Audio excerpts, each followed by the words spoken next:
Suhuza abantu akambwira ati ntabwo beze nikomera muri Yesu nta kitabamo mamo muri Yesu umuntu agomba gukomera kubera ko nta handi neza nanjye wenda wagira urubyiruko ko cyane cyane nibo hanze abenshi cyane babuze ibyo gukora basoza kwiga ugasanga aricaye agiye kudepoza akavuga ngo nge nzakora muri ofisi cyangwa se sinashobora kujya mu bintu byo gucuruza cyangwa se nk'iyihe nama waho umuntu wenda usoje ishuri wirirwa yikoreye amamverope ajya kudepoza.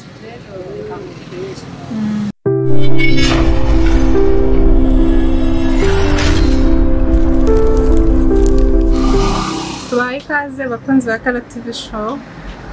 Uyu munsi noneho nasuye inshuti yanjye Alice mukazi. Alice turakwakiriye. Murakoze cyane. Umeze neza? Umeze neza. Kuko ndeba utishimye se. Amafaranga yarabuze. Ayagomba kuza ndabona mufite ibintu byiza sinibaza impamvu uvuga ngo amafaranga yarabuze. Ibintu byose ni byiza birashininga. Sinibaza impamvu uvuga ngo amafaranga yarabuze. Ese amafaranga yabuze kuva ryari? Kandi mufite ibintu byiza. Amafaranga yarabuze. Baruka ko byajemo abantu benshi. Amafaranga kiboneka cyane nyine nka mbere. Ariko nyine ko biraraboneka. Uko biri araboneka gake gake. Twabasuye aho mukorera. Watubwira abakunzi bacu aho muherereye bakazana amafaranga mu gihe kabeza. Tukorosa umuhanda kujya Kabeza. Wababwira ibyo mucuruza? Tucuruza nyine ibijyanye bijyanye n'inkweto n'imyenda n'amavuta. Hakurya hari amavuta meza. Yego. Amasabune abantu bifuza guhumura neza gusa neza wabereka. Yego. Abantu bifuza gusa neza. Kugira amasharupe bakunda kugira imbeho amasharupe kugira n'imyenda yerekeye umudamu n'umukobwa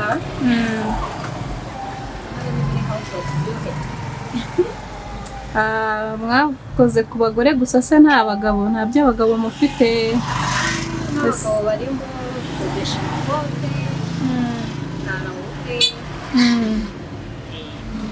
Okay. Ibintu byose amasengeri amakosa nakoze cyane ndabona n'ukuri mufite ibintu byiza cyane. Niki wabwira se urubyiruko rwabuze akazi rwicaye bashyize amaboko mu mufuka icyo bagomba gukora? wabwira iki se kugira umuntu agira amahitamo y'ubuzima bwe ariko nanone aho ubuzima bugeze umuntu wese ashaka icyo gukora kugira ngo abashe kubaho neza kandi ubuzima bwiza. Kuko nta kintu kibaho nabo barabyibwira bitewe n'ubuzima bwiza. Ni ugutinyuka bagashora amafaranga kuko ubuzima bugeze ushora amafaranga kugira ngo ubone ayandi no kubona akazi biba bisaba kuko hari ikintu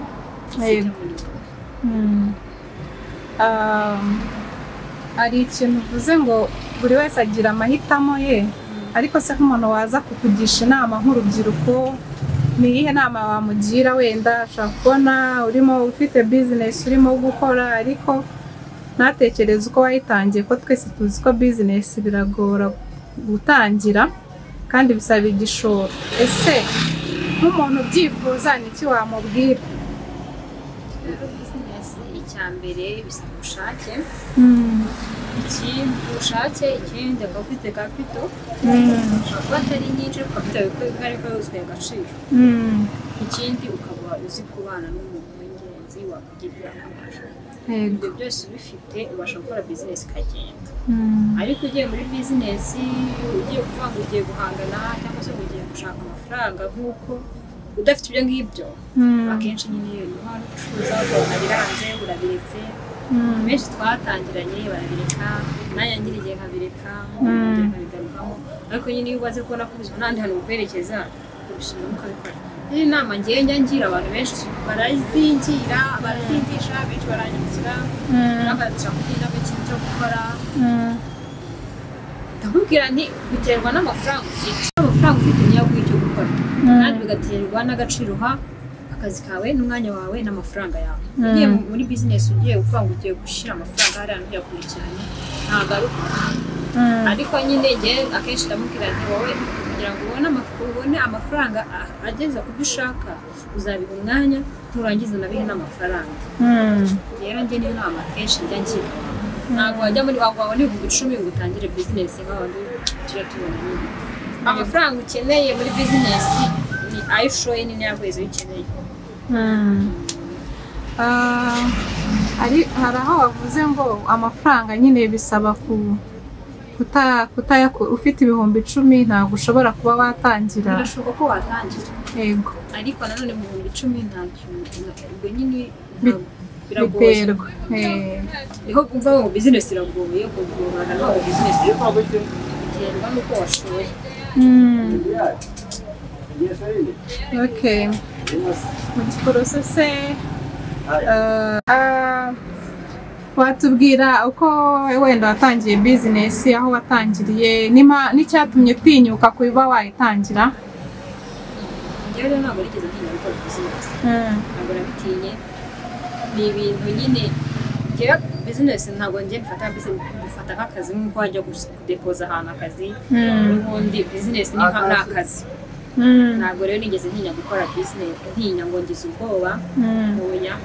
sinye ko njye nta kintu kimwe ibintu byose bijyanye n'ubuzima bw'amafaranga ntabwo njya ntinya ariko natangiye kera kureba ari kera cyane ariko ni kera kuri jye ubwo ni nka ryari 2018 ntabwo ari kera cyane bifasha ntabwo byari ibintu nabanza gushaka gukora ibintu byo kunywa kurya yego ndabanza ngura ibikoresho biranga ndabireka nshaka gukorera iki ndabyibuka neza yari alimentation amatelemosi byose birameneka yego niba nafashe decision gusoma inshuti wanjye twiganye Uganda hano hafi ari yego bageze ariko hagati aho nakundaga kugura imyenda abashuti banjye twabanaga bakayitwa nyine kuyikunda kwambara nyine bakunda imyenda cyane ndangije nibwo navuze rero batangira njya Uganda nagiye nafite gahunda yo gucuruza ahubwo naragiye nkora ahantu muri salo mbona nyine abakiriya nyine ibyo gucuruza n'imana yanjye nyine ahantu mboze bikinjira mbona ni ibintu byanjye ndavuga se nyine Uganda sinahakundaga kuhaba ndahakunda ariko sinahaba ubwo naragiye nyine niga business nkajya mu masoko nyine nkamenya imyenda uko irangura ndayirangura so nifite rero abantu naguriraga imyenda nkiba mu Rwanda ndaza ndababwira noneho akaba ariwe njya ndanguza murakihanganira abakiriya babaye ni abacuruzi nabo nabo ni abacuruzi ariko ntabwo bashaka kugucaho twari tukirimo kuganira ko waciye rw'imiyaga icyo gihe naza ngenda i Kigali we nahereye Rwamagana mbona nabwo ntigenda naho mvuka ariko sinahabaye umve ko n'amezi nishinze navuye nyasize i Kigali ndaza nyine mbona n'abantu baranyakira muri Remera tangiye gukora nyine twe twanarenze no kubikuntu nageze ngo hongeye gukora hepfo yarakwa Nyonzi mama imyaka 4 bigenda nyine bizamuka mu Giporoso ibyo byose uhamaze igihe ushobora kuba ari heza ushobora wenda kubwira nk'abadukurikiye wenda nk'umuntu aramutse ashaka kuhakorera ese haba abakiriya haba clientele nk'umuntu wamaze iminsi Giporoso rero ariko abakiriya nta hantu batari ifite avuga ngo ibintu byerekeye business habaho n'umugisha iyo ufite abakiriya ufite ufite serivisi nziza ufite products ziba ari zimwe yego products zo ntabwo zitandukanye ariko ufite serivisi nziza uzi no gutoranya ibyo abakiriya bakunda urababona ariko nanone ufite hajya wenda umuntu uvuga ngo wenda ngo kuri ahakorera ngo bikaba byaragenze neza ngo nanjye reka njye mu make bisaba kuba nyine uzi gushaka ibintu by'abantu bakunda cyangwa se umeze nkawe nyine kwa ufite ikintu bita clientele muri wowe hari ukuntu umuntu akurura abantu njyewe numva ari icyo ngicyo ushaka kuza afite ubushake rwose hano hantu rero ndabona harimo ibintu byinshi cyane ariko se byose niko wabihereyeho wahereye ku myenda ni nayo kenshi mfitemo imyenda myiza amakanzu meza amashati amapantaro ni ukuri umva umuntu wese wakwifuza imyenda mwiza ipantaro nziza amavuta meza yo kwisiga inkweto nziza yaza hano mu Giporoso hanyuma nyine ikindi wenda ni nk'ihe nama wenda wagira nk'abantu bagira ubute bwo cyangwa bagatinya kuba bakora business nta nama wagira umuntu kwikorera ubwenge ubyivamo akabona n'amafaranga wabwira umuntu kwikorera se nta mafaranga afite oya ariko umuntu ashobora kuba afite udufaranga dukeya amafaranga ayo ari yo yose muri business cyane cyane nk'aya nk'ibi ngibi wagira ayo ari yo yose cyangwa uyimazemo igihe nubwo wenda atari igihe kinini ese ukora ute business cyangwa se ni gute ufatanya business wenda n'inshuti zawe n'abakiriya ese ubigenza ute kubera ko abantu benshi harimo abantu bambura harimo abantu umuntu ashaka kuza kukubwira wenda ari nk'inshuti yawe akakubwira ati mbabarira ikanzu ejo nzayaguha ugasanga wenda aragiye ntagarutse ese nkawe cyangwa n'icyo wabwira nk'abantu badukurikiye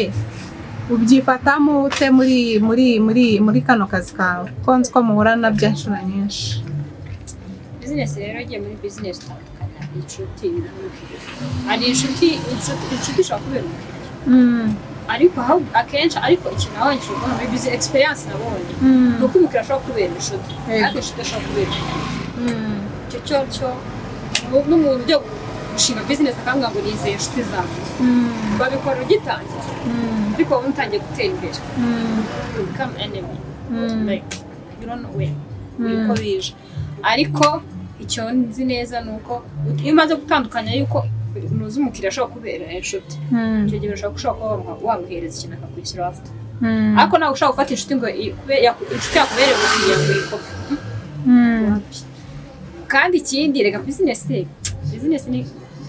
ubundi iragoye byageze kuri ibyo bintu icyizere cyawe kiba gikeya natwe kandi abizerwa gake ko hari n'ibyo ugenda nko kurangura nk'umuntu agakopa imyenda nawe ukaza ukayikopa si ukopesheje imari nawe ukagenda ukayikopa bakakwambura ukabona amafaranga yo kwishyura ugasanga you get a loss nyine uri absolute nyamubwira abantu ngo kujya muri business ni nko gusara ibyo byose bisaba kwihangana urabyakira ariko business iri mu kintu kigoye ariko none iyo icyo ubashije kucyakira kikubeshaho neza cyane yego ni gute ushobora kumanaginga abakiriya bawe wenda n'inshuti zawe muri business kubera ko iyi business umukiriya wawe ashobora kuza ashaka ikintu runaka wenda umuzi uyu munsi ashobora kuza akakwishyura ariko wenda kubera ko umenyereye ko wenda ajya kwishyura ubutaha ugasanga arakwambuye icyo gihe se ubifate cyangwa se ubitandukanye ute kubona umuntu ushobora kukwambura umukiriya inshuti bose mbafata nk'abantu umukiriya inshuti yanjye igomba kumpaha umukiriya wanjye agomba kuba inshuti yanjye uko yampaye bose ni abantu bangana rero ugiye kugira ngo wenda ngo n'ikintu gitware cyangwa wumve ikintu cyanjye ushobora kuvuga ati okay uriya nanyambura nanyishyure hari ahandi nzamwishyuriza hari ibindi bintu tuzahuriramo bitari ibyo ngibyo niyo mpamvu njyewe ntabwo ibyerekeye ubucuti ngo n'ubukiriya inshuti niyo wabonye aho ukorera urakoze cyane Alice none se wenda tuvuge nk'abantu wenda bakora business cyangwa se ni nk'iki wabwira nk'abantu badukurikiye bakunda nko kwegera nk'abantu wenda b'abacuruzi ugasanga barashaka kwikopesha ugasanga benshi bafashe n'ikintu ntibishyure ese n'iki kintu wababwira byose nta muntu abikora reka si wabwira umuntu ngo ntugakopera mu bucuruzi ntiwabura gukora ntabwo wakora nyine ahubwo mbere ikintu nabwira wenda nk'umuntu bijemo mbere yateganya yazahomba n'ayazunguka mbere byo twabyagamo uvuga ngo ngiye kuyora amafaranga ariko ubu ngubu ikintu namugiye inama nimba ateguye wenda miliyoni 10 ashyire ku ruhande tubiri twese twa rose yego murakoze cyane none se kuva utangiye business ni iki kintu umaze kugeraho ese urateganya wenda kongera iki muri business zawe cyangwa se ni iyihe benefit ugira cyangwa se ni iyihe nyungu wabonye muri business yawe utangiye inyungu ya mbere nagezeho muri business ya mbere I got a friend niyo nyungu ya mbere wagize ute nagetinze inshuti yego rwego ruri hejuru ikindi namenye agaciro k'amafaranga namenye yuko ushora amafaranga kugira ngo ubone ayandi yego indi nyungu ya mbere indi benefit nakuye muri business nk'ibi ngibi choice nziza ubu sinshobora kwisiga amavuta atajyanye n'inzu sinshobora gukaraba isabune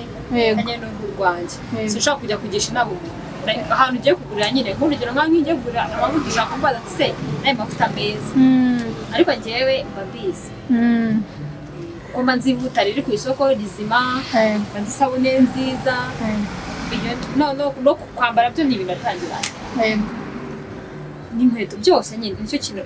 urumva ntabwo ndindira gukura inama ku undi muntu yego ikindi ari nacyo cyiza cyane cyamfashije ni nk'akazi kantunze byatumye ntazi ntirirwa ndepoza niyo akazi naba nkafite kagahagarara mba nzi neza ko hari ahantu ndi gukura ubuzima yego navuga ko byampaye nk'ikiranga nka fondasiyo y'ubuzima kuko ntabwo nakicara ngo njye mu bantu ngo badafite akazi cyangwa bapfa kugwa burundu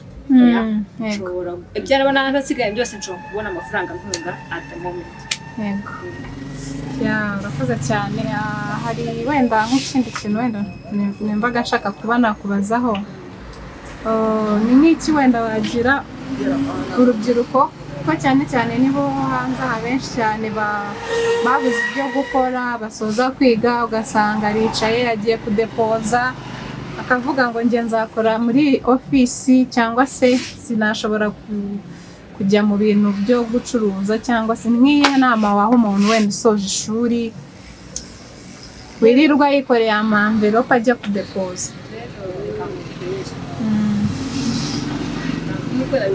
inama ya mbere ni umuntu yigira twari twabareka nanone udafite amafaranga y'igishoro wakemera ukajya kudepoza kugira ngo ubone aya mafaranga hari n'abatadepoza rero ukagenda ukinjira mugasaba akazi rero umuntu kereka wimbwira wenda ati umuntu afite ukuntu yabona amafaranga afite n'amashuri ufite amafaranga kuri konti ufite n'amashuri icyo wakoresha business njyewe umuntu ufite amashuri mazima yese namubwira kujya muri business ko business ni ikintu gisaba ubushake no kwibabaza ushobora kuba ufite amafaranga ukagenda ukarangura yose agashira ugasigara no mu ideni kugira ngo business kundi kuba ati ayanjye azaza patient ayanjye azaza avuye mu nyungu ariko hari n'undi ufata njye mfite amashuri narashoye reka njye kudepoza muri office yicare rero njyewe buri muri wese namugira inama bitewe n'uko yaje ahagaze ufite amafaranga ukaba ufite kwihangana ukaba uzi neza ko ufite no nk'ibingibi dukora rero sasa bisaba uhora wiyereka abantu cyane cyane nk'ibintu bijyanye nka posita nawe yarateye ikintu bita tiktok live biriya bintu bari abana bari kubikuraho amafaranga kubera yuko abantu bahora bashaka update rero muri business nk'ibintu byacu bisaba ngo ikintu cyose kiri update ugifite rero ubwo rero ntabwo wambwira ngo umuntu yifitiye ishuri rigenga agiye kwiga muri ako kavuga biranajagaraza no mu mutwe njye nagira umuntu inama bitewe n'ukuntu namubonye n'ukuntu ameze ambwira ati kora iki cyangwa iki aho kugira ngo ujye kurya ufite amafaranga 100 nabwo ati genda ujye mu isoko ugende turangura ibintu n'ibi uzi ujya ahantu cyangwa uze nanjye mbishyiraho aho ibintu byanjye biri ariko ushaka amafaranga urakoze cyane bagiranye ikiganiro cyiza ariko ndabona rwose ibintu ni sawa umeze neza rwose nta kibazo nubwo urimo kuvuga ngo amafaranga yarabuze ariko kuri rasa neza ahubwo ntabwo mva utampaye ndasa neza kugira ngo umuntu arige n'ukeneye gusashesha neza bitewe nuko nyine wihawe wabyitwaye shangiye wasinzi ko ari ikintu cyatuma nsa nabi mu minsi nshaka gusa nabi nyuma ariko ntabwo imbere hasana ariko hari n'ukuntu umuntu ashobora gusa nawe wenda bitewe n'impamvu none se kamubaza ushaka kuba utarishonje wenda ufite n'amafaranga ariko ugasanga umuntu arabibonye bigaragariye buri wese wowe si ushonje ndenda ufite amafaranga twaye n'abantu bamuhagara rwose neza naguze n'ibintu bingahe ese ko iki nsanga usanga umuntu ufite amafaranga ariko uranayafite se ibi bikorwa byose ndeba wabigira udafite amafaranga kiyorereje kuko ni ugusenga ese nshuti ya Yesu ni byiza cyane urumva rero maraje kubisuhuza abantu akambwira ati ntabwo beze nikomera muri Yesu nta kitabamo mamo muri Yesu umuntu agomba gukomera kubera ko nta handi neza nanjye inshuti zanjye umva ngomba kumubwira ntikomera umva inshuti ya Yesu muri Yesu nta kidashoboka igihe cyose ufite Yesu amafaranga araza abakiriya babo baje baba bataje amafaranga araza ariko icyambere cyo no gushima no kubyumvika abaraye muri metero 2 arabari mu bitaro hari n'uburaye yego hari n'unaniwe kwicara hano imbere kamera ngagira ibyo avuga ariko cyambere ko ushima kufite nayo mateka uvuga yego ufite n'icyo ubasha kubwira abantu yego tuje kandi barakaye urakoze cyane dusoza nicyo kintu wabwira abakunzi badukurikiye kuri Karo TV show cyambere bagusapoti niba bakore subscribe